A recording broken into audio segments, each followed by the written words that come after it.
بسم اللہ الرحمن الرحیم۔ السلام علیکم ناظرین، آج کی اس ویڈیو میں کویت کے حوالے سے کچھ تازہ ترین نیوز اپڈیٹ شامل کرتے ہیں۔ سب سے پہلے بات کرتے ہیں کہ کویت میں اعلیٰ سطح کی سیاحتی خدمات فراہم کرنے کی غرض سے کویت میں بھی فلوٹنگ ریسٹورنٹ قائم کیے جائیں گے۔ تفصیلات کے مطابق وزارت تجارت نے کویت میں دنیا کے کئی ممالک کی طرح سیاحوں کو پیش کی جانے والی اعلیٰ سطحی سیاحتی خدمات کی طرح کویت میں بھی فلوٹنگ ریسٹورنٹ قائم کرنے کی پیشکش کی گئی ہے۔ فلوٹنگ ریسٹورنٹ دراصل سمندر میں تیرتے ہوئے ریسٹورنٹ ہوں گے جو سیاحوں کے لیے دوران طعام لطف اندوز ہونے کا موقع فراہم کریں گے۔ فلوٹنگ ریسٹورنٹ اور متعلقہ خدمات 10 مزید تجارتی سرگرمیوں کی فہرست میں شامل ہیں جو وزیر نے منظور کی ہیں۔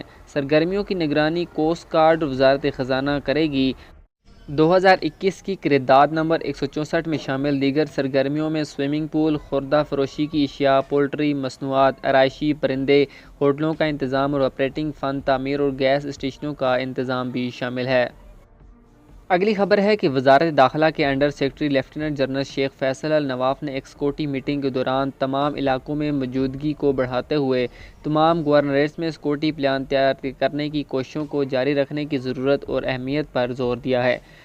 پولیس اسٹیشن، رہائشی علاقوں میں بار بار گشت کرنا، عارضی بازاروں میں مہم کو تیز کرنا اور دیگر سرکاری ایجنسیوں کے ساتھ ہم آہنگی میں رہائشی اور لیبر قانون کی خلاف ورزی کرنے والوں کی شناخت کرنا، جبکہ ایک ہی وقت میں نظم و ضبط کی پابندی کرنا اور صحت کے پروٹوکول کا احترام کرنا اس پلان کا حصہ ہے۔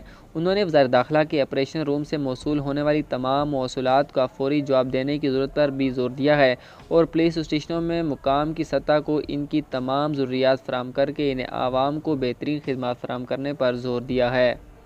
میٹنگ کے دوران وزارت داخلہ کے پبلک سیکورٹی امور کے assistant under secretary major general Fadel الزوجی اور 6 گورنریٹس میں پبلک سیکورٹی کے ڈائریکٹر بھی موجود تھے۔ ایک اور خبر شامل کرتے ہیں کہ شعیب میرین فائر ڈپارٹمنٹ نے شیخ جابر پل سے چھلانگ لگانے والی خاتون کی لاش برآمد کر لی ہے۔ رپورٹ کے مطابق خاتون نے اپنی گاڑی پل پر کھڑی کی اور سمندر میں کود گئی۔ جنرل ٹریفک ڈپارٹمنٹ کے عہدیداروں نے اس واقعے کی اطلاع اس وقت دی جب نگرانی کرنے والے کیمروں سے اس عورت کو چھلانگ لگاتے ہوئے دیکھا گیا۔ تاہم ابھی تک اس خاتون کی قومیت کی شناخت نہیں ہو سکی ہے۔ ایک اور خبر شامل کرتے ہیں کہ انڈین اسکول فہیل کی پرنسپل اور آئی ایس کے اسکول کی سابق وائس پرنسپل نجمہ دانیال 13 ستمبر کو انتقال کر گئی ہیں۔